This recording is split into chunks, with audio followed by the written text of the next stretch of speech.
চুরি হয়ে যাওয়া 11টি টোটো উদ্ধার সহ 4 জনকে গ্রেপ্তার করলো জিয়াগঞ্জ থানার পুলিশ। জানা গিয়েছে গতকাল একটি টোটো চুরির মামলায় তদন্ত চলাকালীন জিয়াগঞ্জ থানার পুলিশ মিঠুন শেখকে গ্রেপ্তার করেছে।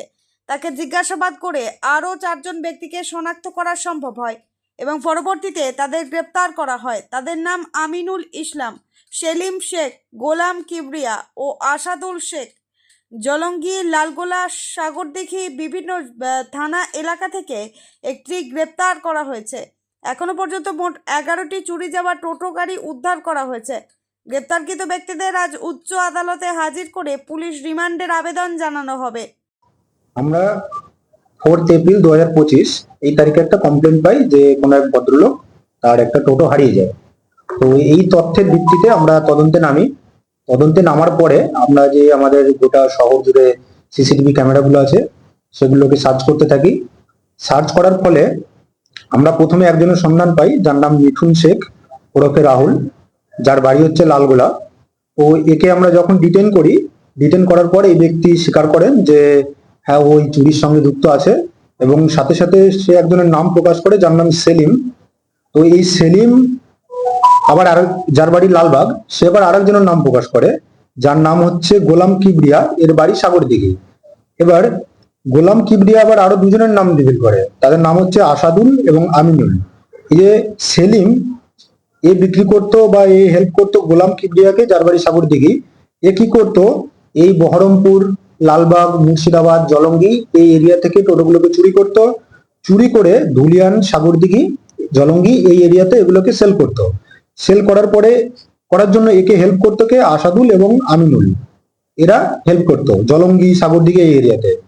এবং আমরা এখনো অব্দি টোটাল জলঙ্গি থেকে 9টা এবং লালগোলা থেকে 2টো, টোটাল 11টা এখনো অব্দি রিকভার করেছি। আমাদের টিম এখনো ফিল্ডে আছে, সেখানে আরো 4টে, জলঙ্গিতে এখনো আরো 4টে তারা পেয়েছে, সেগুলো নিয়ে আসছে এবং আমরা এদেরকে ডিটেইন করেছি এবং পিসি রিমান্ডে পাঠিয়েছি 10 দিনের জন্য। এবং আশা করি এরপরে আরো অনেক বেশি টোটো আমরা রিকভার করতে পারবো। এবং এরা নিজেরাই স্বীকার করেছে যে মোর দেন 40 বা 50, ইভেন এরা নিজেরাই সংখ্যা বলতে পারছে না, তো মোর দেন 40 or 50 এরা চুরি করেছে এখন অব্দি এরা জানাচ্ছে। এই বললাম যেটা একটা র্যাকেট, একটা মানে অর্গানাইজড ক্রাইমের মতন। এরা একটা র্যাকেট সিস্টেম, চেইন সিস্টেমে কাজ করতো।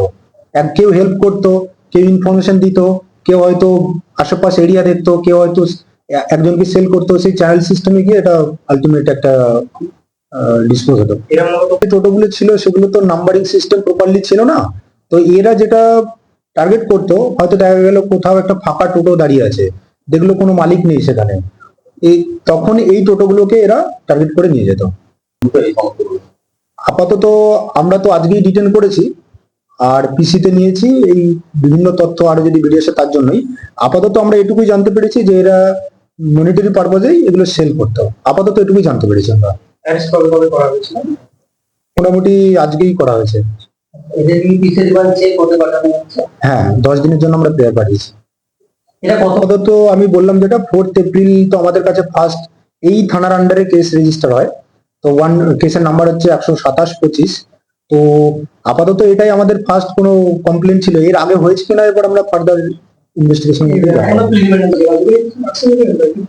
ওটা এখনো অব্দি আমি যেটা বললাম জলঙ্গি, সাগরদিঘি, লালগোলা এই এরিয়াটা আমরা এখনো সন্ধান পেয়েছি। ইনভেস্টিগেশনের ভিত্তিতে আমরা জানতে পারবো। জানতে পারছি, আশা করছি আছে এবং এরা আস্তে আস্তে রিভিল করছে।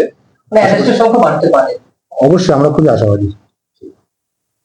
স্যার আপনার ব্যুরো রিপোর্ট, চেতনা নিউজ।